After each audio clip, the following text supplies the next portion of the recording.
인생을 길을 걷는다고 생각한다면 여러분이 걷고 있는 인생길은 어떤 길이라고 생각하십니까? 꽃길만 걷고 계십니까? 아니면 언덕길을 허덕이며 올라가고 계십니까? 아니면 끝도 없이 비탈길을 계속 내려가고 있다고 생각하십니까? 혹시 가도 끝이 보이지 않는 광야 같은 길, 사막 같은 길을 걷고 있다고 생각하십니까? 혹시 경제적으로 또 여러 가지로 어렵고 힘들어서 광야를 걷고 있다고 생각하시는 분도 계실지 모르겠습니다. 이스라엘 백성의 모습이 그런 모습입니다. 광야는 역사 이래로 실패자, 도망자가 살았던 곳입니다. 출애굽기에 모세가 민족의식으로 똘똘 뭉쳐서 애굽 사람을 쳐 죽인 살인죄를 지고 탈로 날까 봐 도망했던 곳이 광야입니다. 광야 40년을 삽니다. 또 그 능력의 사람, 기도의 사람 엘리야가 불로 응답받는 놀라운 축복 은혜를 받았음에도 불구하고 아합과 이세벨이 절대로 변하지 않은 걸 보고 너무 실망하고 번아웃돼요. 도망갔던 데가 광야입니다. 그리고 거기서 그런 말을 합니다. 나를 죽여주십시오. 그러니까 광야는 자포자기하고 실패하고 도망할 수밖에 없는 사람들이 살았던 곳이 광야입니다. 광야는 어딜 보아도 흑갈색입니다. 물이 없어 가끔 보이는 나무도 배짝 말라가지고 물을 찾을 수 없는 곳이 광야입니다. 인간적으로 광야를 보면 저주받은 땅이요 죽음의 땅에 불과할 겁니다. 그런데 오늘 광야가 나와요. 그 광야에서 하나님의 영광을 보겠다는 말씀이에요. 또 1절에 보면 사막이 나옵니다. 사막이 즐거워한다고 되어 있어요. 여러분, 사막, 광야보다 더 황량한 곳이고 광야보다 더 희망이 없는 곳이 사막입니다. 광야는 가끔 그래도 나무라도 있지요. 사막은 나무도 없어요. 끝이 볼 수 없는 모래만 있는 곳이 사막입니다. 그런데 여러분, 이스라엘 백성들은 그 사막을 경험했던 두 번의 경험이 있습니다. 이스라엘 백성들이 애굽의 430년 노예 생활을 끝내고 가나안으로 가는데 걸렸던 곳이 애굽 사막입니다. 사막을 통과해야 가나안에 갈 수 있어요. 그 사막이에요. 또 이스라엘 백성이 바벨론의 포로가 돼 70년 동안 살다가 해방이 되어 돌아가려고 했던 때 밟았던 곳이 시리아 사막입니다. 그러니까 이스라엘 백성들의 입장에선 광야와 사막을 빼고는 설명이 안 돼요. 광야는 실패한 장소, 사막은 살 수 없는 곳이 사막이에요.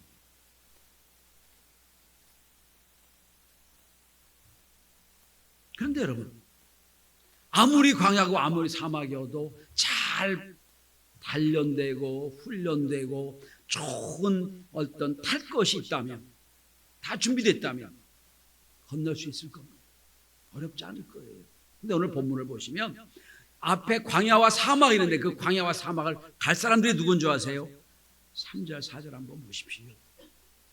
약한 손, 떨리는 무릎, 겁내는 사람, 두려운 사람.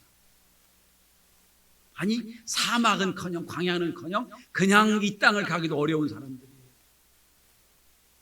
여러분, 혹시 큰 해야 할 일이지만 큰 문제를 만나서 이걸 해야 되는데 라고 일어서려고 할 때 무릎이 부들부들 떨리는 걸 경험했을 거예요. 이거 어떻게 하지? 무릎이 떨리는 거예요. 혹시 여러분 꿈꿀 때 가위 눌려보신 적 있어요? 머리 정신을 말짱해요. 일어나야지. 근데 손 하나 까딱할 수 없을 정도로 극한의 두려움이 있을 때 소리를 치죠. 바로 그 상태. 어떻게 할 수가 없어요. 할 수 있는 손도 약하고요. 떨리는 무릎을 갖고 있고 겁내고 두려워하는 사람에게 이들이 지금 광야와 사막을 지나가야 되거든요. 불가능해요. 그런데 하나님 약속합니다. 너희들이 광야에서 하나님의 영광을 보리라. 이 오늘 본문의 말씀입니다. 역사적으로 오늘 본문은 이스라엘 백성이 바벨론 포로에서 해방되어서 이스라엘 이제 예루살렘으로 돌아올 때 쓴 성경이에요. 그러니까 가만히 보면 앞에 놓이는 거 사막이 광야거든요. 근데 우리가 지금 그 사막을 통과해서 예루살렘으로 가야 되는데 우리가 할 수 있는 게 아무것도 없어요. 능력이 없어요. 그러니까 우리의 모습이 어떤 모습이에요? 떨리는 무릎, 약한 손, 아무것도 할 수 없는 손. 지치고 힘들고 도저히 불가능하다고 여기고 있을 때 하나님 약속이 있는 거예요. 너희가 사막에서 광야에서 하나님의 영광을 보리라. 아멘이 안 나오죠. 어떻게 내가 나 혼자 스스로 못한 떨리는 무릎 갖고 약한 손을 가지고 두려운 마음을 가지고 어떻게 광야에서 이 사막에서 하나님의 영광을 볼 수 있냐 이겁니다.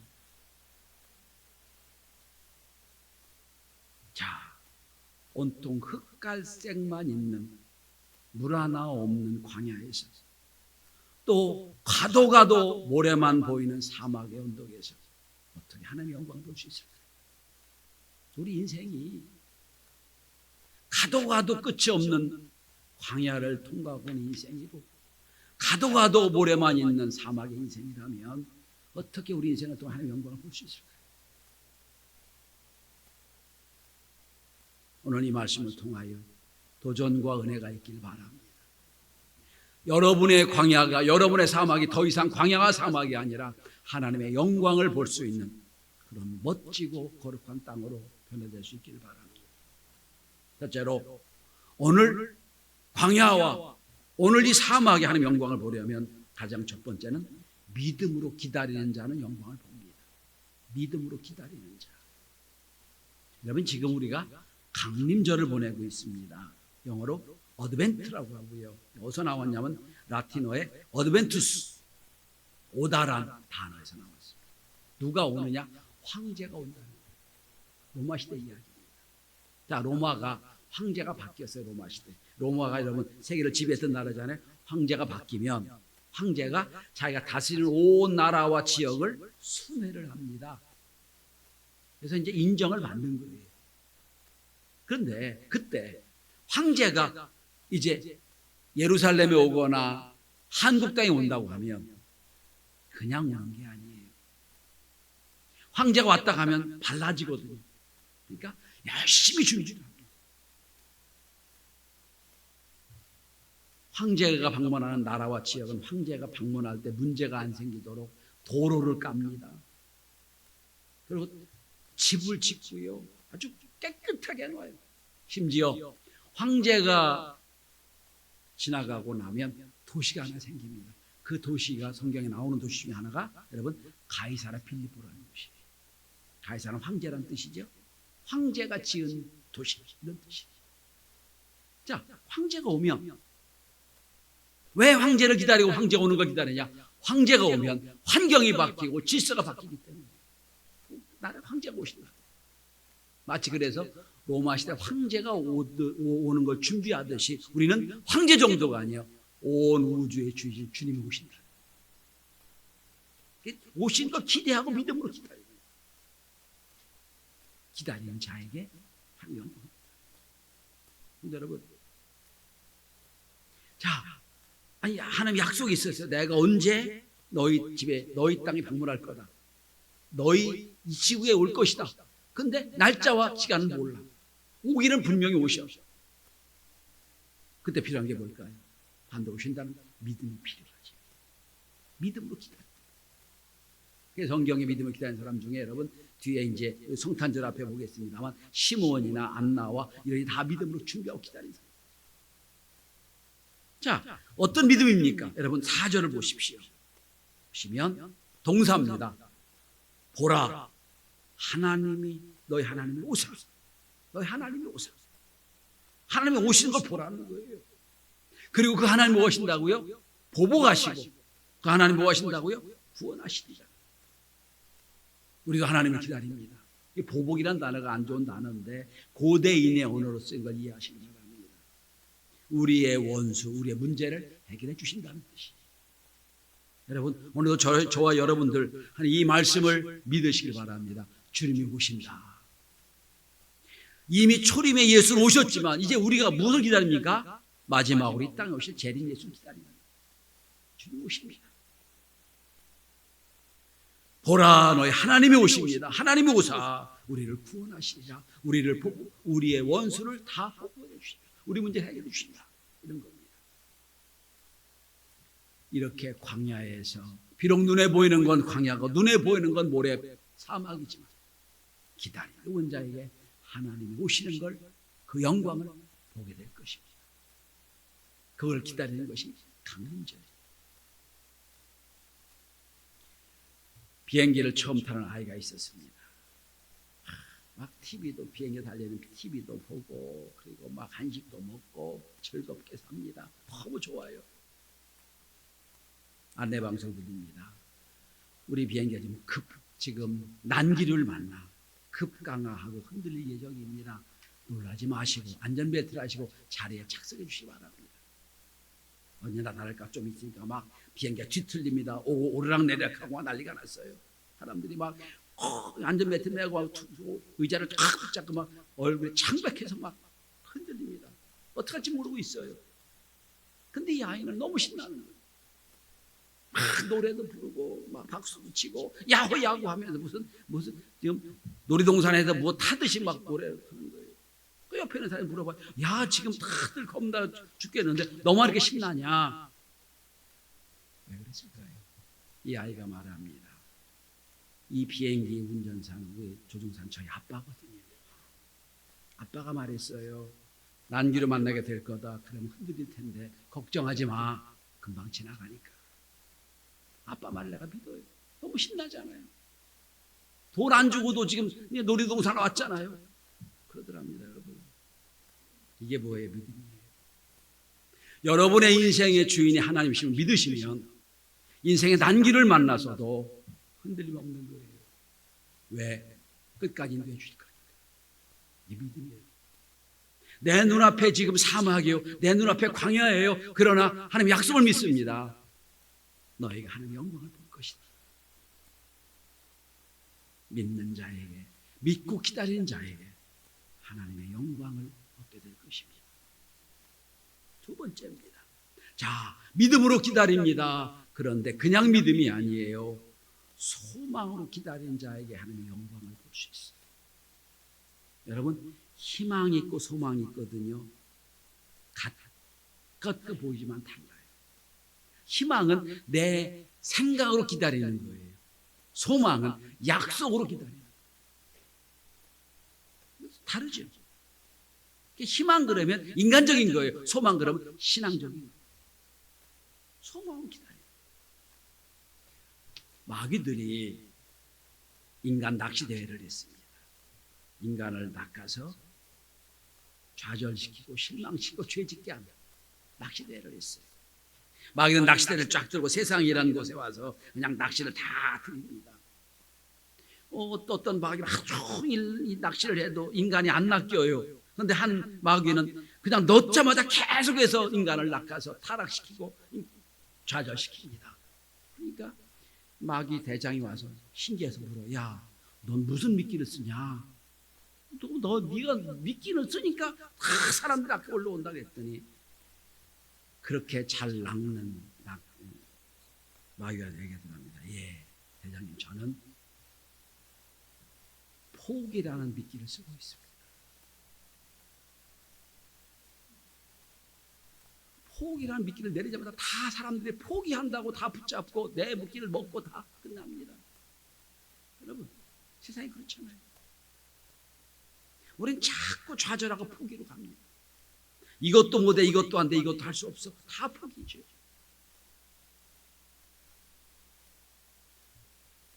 제 얘기가 아니라 정채봉 선생이 쓴 짧은 이야기 중에 하나입니다. 포기란 미끼에 낚여들지 않기를 바랍니다.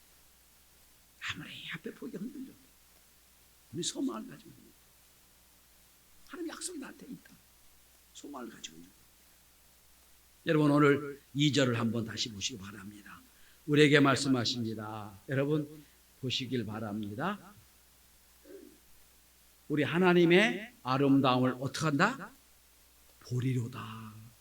보게 될 것이다. 하나님의 약속이에요. 보리로다. 보게 될 것이다. 약속이에요. 그러니까 여러분 내가 능력 있고 없고 내 손이 약하고 내가 떨리는 무릎 꿇고 이 내 문제가 아니에요. 이건 하나님의 약속의 문제지. 하나님 약속하시면 내가 보리로다. 소망을 붙잡고 사는 사람에게 하나님의 영광이 임합니다. 여러분 전 자연 다큐멘터리를 참 좋아합니다. 아프리카에 건기가 지나가면 다 말라비틀어져요. 그래서 막 큰 물줄기의 강도 다 말라비틀어집니다. 그때 짐승이 많이 죽죠. 물이 없어 죽죠. 근데 건기가 끝나고 6개월 우기가 쫙 옵니다. 비가 엄청 쏟아집니다. 그러면 여러분 그 땅에 여기저기 다 강들이 생기고 웅덩이가 생겨요. 비가 끝나고 나면 언제 그랬는지 모든 땅에 작은 풀들이 쫙 꽃들이 쫙 들어섭니다. 이게 지금 이게 이스라엘 아프리카가 아닐 정도로 뿌리 쫙 섭니다. 몇 개월 만에 끝나지만 여러분 오늘 여기 1절에 백합화 같이 표실고 하며 백합화 우리가 생각하는 백합화도 있지만 오스왈드 샌더스라는 신학자는 이렇게 말합니다. 이 백합화는 하바찰레트란 히브리어인데 이걸 제대로 인용하면 이런 거다.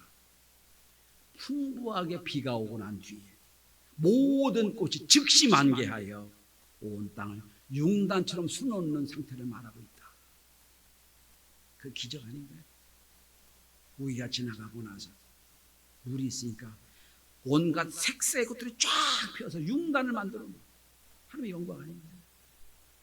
사막이요 지금 광야에 비가 지나고 나면 하나님의 영광을 보래요. 우리는 뭐 해야 돼요? 인생의 건기입니까? 뭐 기다리죠? 우기가 기다려요. 우기가 오면 우리 지금 이 메마른 땅에 온갖 꽃으로 뒤덮이는 영광을 보는 것이다. 저는 가끔 시를 가지고 말씀을 가끔 전할 때가 있지요. 여러 번 제가 말씀드렸습니다. 도종환님의 담쟁이란 시. 사실 이 스크린이 있어가지고 쫙 보여주고 싶은데 우리 스크린은 내리고 올릴 때 소리가 나서 잡음이 생겨서 지금 안 올리고 그냥 읽어드립니다. 잘 한번 들어보십시오. 저것은 벽, 어쩔 수 없는 벽이라고 우리가 느낄 때 그때 담쟁이는 말없이 그 벽을 오른다. 물 한 방울 없고 씨앗 한 톨 살아남을 수 없는 저것은 절망의 벽이라고 말할 때에 담쟁이는 서두르지 않고 앞으로 나아간다. 한 뼘이라도 꼭 여럿이 함께 손을 잡고 올라간다. 푸르게 절망을 다 덮을 때까지. 바로 그 절망을 잡고 놓지 않는다. 저것은 넘을 수 없는 벽이라고 고개를 떨구고 있을 때 담쟁이 잎 하나는 담쟁이 잎 수천 개를 이끌고 결국 그 벽을 넘는다. 그렇잖아요.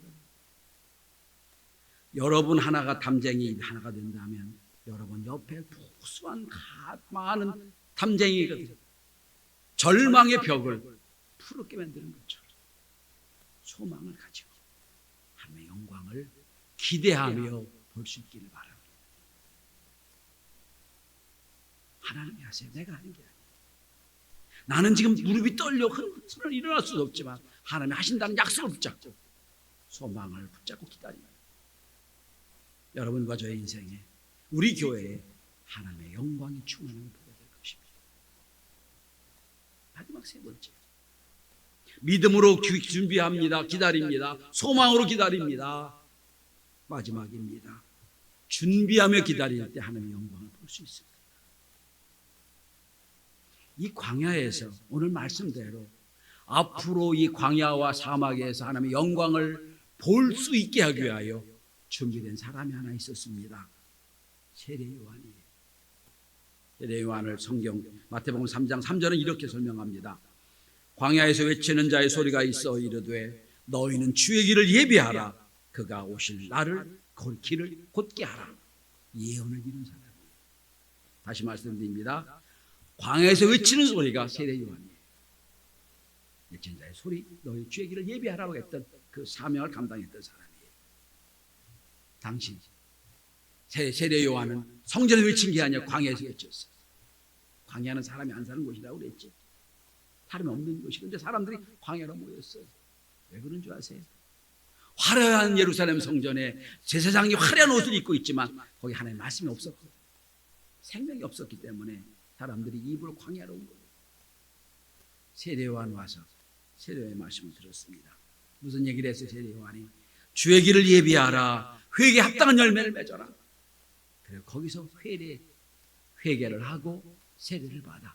우리는 요한을 세례 요한이라고 하는 거예요. 세례를 받아요. 다 세례 받고 죄 용서 받았어요. 그리고 누가복음 3장에 보면 그들의 세례 요한은 이렇게 질문합니다. 우리가 무엇을 해야 합니까? 우리가 무엇을 해야 되겠습니까? 물어요. 죄 사함으로 끝난 게 아니에요. 그러면 내가 어떻게 하겠냐는 거예요. 주님이 이 땅에 오실 걸 어떻게 준비하겠냐. 똑같은 질문을 아마 여러분 우리가 해야 될 겁니다. 그럼 우리가 어떻게 해야, 무엇해야 하나님의 영광을 볼 수 있습니까?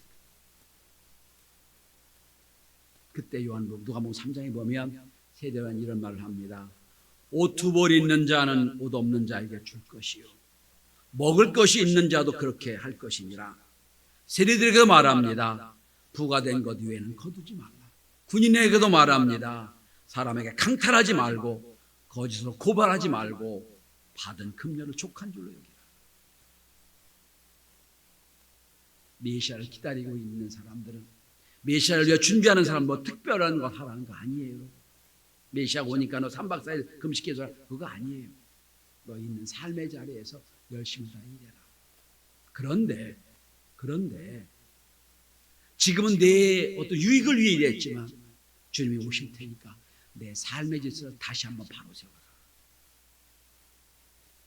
너 세리인데 너 네 마음껏 걷어가지고 로마에다 바치고 너 착복했지. 내 그거 하지 마.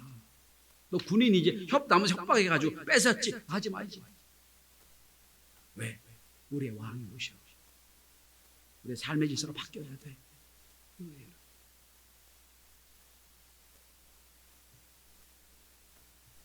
이 하나님의 아름다움을 기다린다고 흔들어져 앉아가지고 빨리 주님 어서 오십시오 하는 자에게 하나님의 영광이 없습니다. 치열하게 우리의 삶을 통해 최선을 다하여 살며 정직하게 살며 하나님이 이 땅에 오셨을 때 자리에다 칭찬받는 그거를 위하여 믿음으로 살 때에 우리의 삶이 더 이상 사막이나 더 이상 광야가 아니라 하나님의 영광이 충만한 곳으로 될 것입니다. 괴테는 이런 말을 했습니다. 인생은 기다림이다. 그러나 무작정 기다리는 것이 아니라 바쁘게 기다리는 것이다. 이 말이 참 멋있어요. 바쁘게 기다리는 것. 그럼 어떻게 바쁘게 기다리나요? 그때는 이 뒷말을 합니다. 자기의 소망을 찾아 하루하루 열심히 사는 것. 그러면서 기대하는 그것을 준비하는 것. 이게 바쁘게 기다리는 것이라고 얘기합니다. 영성과 헬리나우도 이런 말을 했어요. 헬리나우엔도 기다림이란 현재 상황에서 활동적으로 살며 그곳에서 일어날 일을 낙관적으로 기대하는 것이다. 이 기다림은 수동적인 것이 아니라 이 기다림은 적극적인 기다림이다. 마치 어머니가 새 생명을 뱃속에 잉태하고 10개월을 참아 기다리며 반드시 그 생명이 태어날 것을 믿음으로 기다리는 거죠. 그래서 우리가 10개월 동안 엄마가 아이의 좋은 거 먹고 아이 생각을 하며 좋은 생각을 하고 늘 아이를 위해 준비하는 것처럼 우리도 그 준비하는 것이다. 저는 헬리나우의 말이 너무 이뻐요. 바쁘게 기다리면 괴테말도 너무 좋아요. 여러분, 강림절 이제 두 주 후면 성탄절입니다. 달력이 성탄절이 있다 빨간 애가 성탄절 오는 거 아니에요. 그건 그냥 의미 없게 지나는 성탄이에요. 그러나 이 땅 내 사막 같은 광야 같은 세상에 하나님 영광을 좀 보여주십시오라고 준비하며 그리고 열심히 바쁘게 준비하며 기다리는 자예요. 하나님의 영광이 임하게 될 줄 믿습니다. 성령의 역사가 일어나서 은혜의 단비가 쫙 내리고 이름도 알지 못하는 모든 꽃들이 만발해서 융단이 일어나십니다. 여러분의 인생에도 그런 아름다운 꽃들이 많이 피어나서 하나님의 영광을 볼 수 있는 축복과 은혜가 함께하는 이 강림절 되기를 주의 이름으로 축원합니다.